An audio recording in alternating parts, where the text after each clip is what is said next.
আজকে শেয়ার করতে চলে এলাম আমাদের হাজব্যান্ড ওয়াইফের most favourite chicken recipe handi chicken.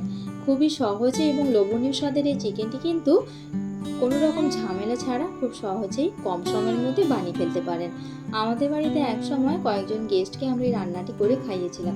এরপর থেকে ওনারা যখনই আমাদের বাড়িতে আসে তখন কিন্তু আবদার করে এই রান্নাটি যেন করি। প্রত্যেকবারে রান্নাটি করার সময় ভিডিও করবো বলে ভাবি, কিন্তু কখনোই সুযোগ হয়ে ওঠেনি। তাই আজকে ওনাদের জন্য সুযোগ হলো আপনাদের সঙ্গে এই রান্নাটি শেয়ার করার। নমস্কার, মিতাস কুকিং প্যাশন আরেকটি রেসিপিতে আপনাদের স্বাগত জানাই। আমি মধুমিতা। প্রথমে এই রান্নাটির জন্য আমি একটা প্লেটের মধ্যে বেশ কিছু গোটা গরম মশলা আপনাদের সাজিয়ে দেখাচ্ছি। প্রথমে নিয়েছি দুটো তেজপাতা, তারপর 8 থেকে 10টি শুকনো লঙ্কা, আর গোটা গরম মশলার মধ্যে এখানে আছে কাঠচকলা, এলাচ, লবঙ্গ আর গোলমরিচ আর গোটা জিরে। এটা আপনারা পরিমাণ মতো নিয়ে নেবেন। তারপরে এখানে নিয়েছি কসুরি মেথি। এখানে আমি টোটাল 1 কেজি মাংসের জন্য এখানে আমি 300 গ্রাম পেঁয়াজ নিয়েছি। 3টে বড় সাইজের পেঁয়াজ এভাবে স্লাইস করে কেটে নিয়েছি, আর 3 থেকে 4টে আলু এইভাবে ডুমো ডুমো করে কেটে নিয়েছি।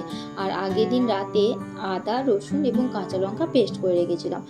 আর এখানে 1 কেজি মাংস ভালো করে আমি ধুয়ে নিয়েছি, আর সেটা এখন ম্যারিনেট করে নিচ্ছি। তো ম্যারিনেটের মধ্যে আমি প্রথমেই দিলাম টক দই। টক দইয়ের পরিমাণটা কম বেশি আপনাদের পছন্দ অনুযায়ী দেবেন বা নাও অ্যাড করতে পারেন। আর এখানে 100 গ্রাম রসুন এবং 100 গ্রাম আদা আর স্বাদ অনুযায়ী কাঁচা লঙ্কা পেস্ট আমি দিয়ে দিলাম। তবে ঝালটা কিন্তু আপনারা বুঝেই দেবেন যে যতটা ঝাল পছন্দ করেন। তারপরে এখানে দিয়েছি ছোট চামচের একদম ঠাসা 3 চামচ হলুদের গুঁড়ো, আর দিচ্ছি হাফ কাপের একটু কম সরষের তেল। সরষের তেলের পরিমাণটা প্রথমে এখানে আমি ম্যারিনেশনের জন্য আলাদা করে কিছুটা দিলাম, তারপরে কিন্তু রান্নার জন্য আবারও সরষের তেল ব্যবহার করব। সরষের তেল কতটা দেব সেই মাপটা যদি আপনারা বুঝতে না পারেন তাহলে বলে রাখি যে ছোট চা কাপগুলো রয়েছে সেই চা কাপের হাফ কাপ মেপে আপনারা এখানে সরষের তেল দিতে পারেন। তারপর এখানে একটি বড় চামচের ঠাসা করে একদম 2 চামচ লবণ দিলাম। তারপর দিচ্ছি গোলমরিচের গুঁড়ো আর গরম মশলা গুঁড়ো। এখানে আমি বাজারজাত সানরাইজের গরম মশলা গুঁড়ো এবং গোলমরিচ গুঁড়ো ব্যবহার করেছি, তবে আপনারা চাইলে বাড়িতেও এই গরম মশলা আর গোলমরিচ গুঁড়ো তৈরি করে নিতে পারেন। তারপরে দিচ্ছি কসুরি মেথি, আর কসুরি মেথিটা আমি এখানে সানরাইজের কসুরি মেথি নিয়েছি। তারপর হাত দিয়ে খুব ভালো করে মাংসটাকে ম্যারিনেট করে নিচ্ছি। মাংসটা কিন্তু খুব ভালো করে ম্যারিনেট করতে হবে যাতে সমস্ত মশলাগুলো যাতে মাংসের গায়েতে লাগে। এবার টক দইয়ের ব্যাপার যেটা বললাম যে অনেকেই মিল্ক প্রোডাক্ট পছন্দ করে না, তাই অনেকেই হয়তো টক দই খেতে চান না, যে টক দই যে দিতেই হবে এই রান্নাতে সেটা কিন্তু নয়। তবে যদি পছন্দ করেন তাহলে দেবেন, আর যদি না পছন্দ করেন তাহলে না দিলেও কোনো অসুবিধা নয়। মাংসের স্বাদে কিন্তু একটুকু কিন্তু হেরফের হবে না। মাংসটা ম্যারিনেট করে রেখে দিয়েছি। এরপর একটি কড়াইতে আবারও হাফ কাপ মতো আমি সরষের তেল নিলাম, হাফ কাপের একটু বেশি। তারপর প্রথমেই তেলের মধ্যে দিয়ে দিলাম কেটে রাখা পেঁয়াজ কুচিগুলো দিয়ে কিন্তু খুব বেশি লাল লাল করে ভাজবো না, মোটামুটি কিন্তু একটু ভেজে নেব।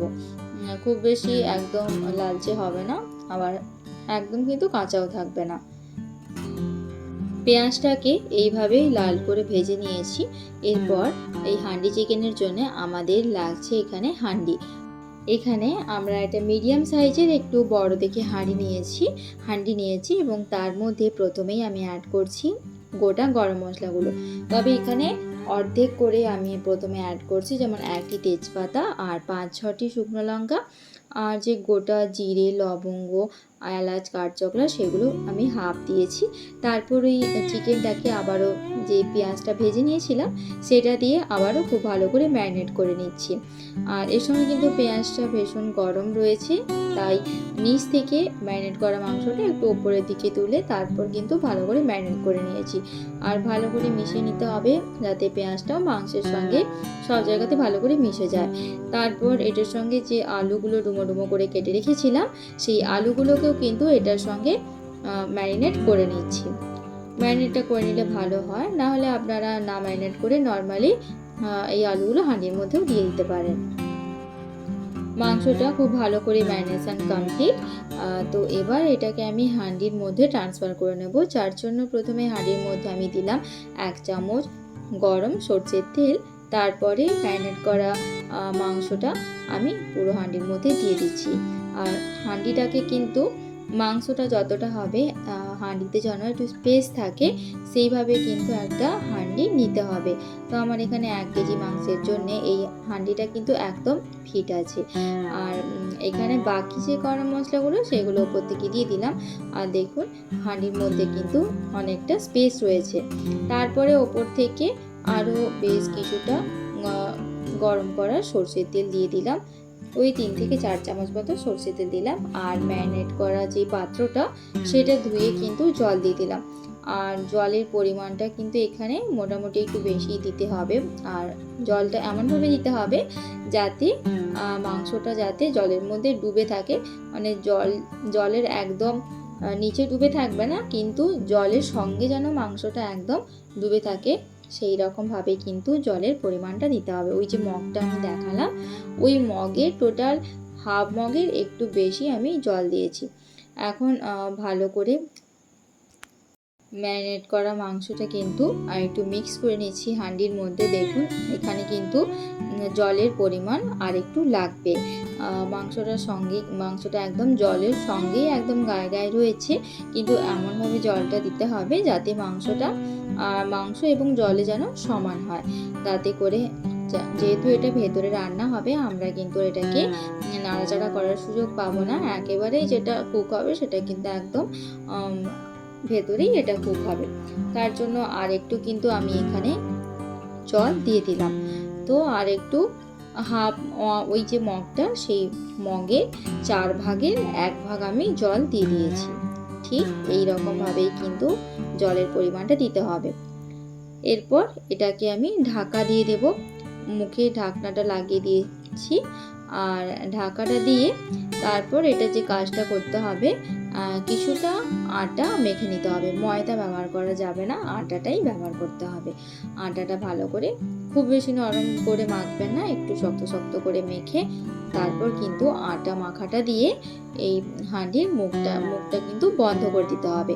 আর তারপরে অল্প একটু জল নিয়ে এইভাবে আটার গায়েতে একটু লাগিয়ে দিতে হবে যাতে যদি কোনো ছিদ্র থেকে থাকে সেটা যাতে কভার হয়ে যায়।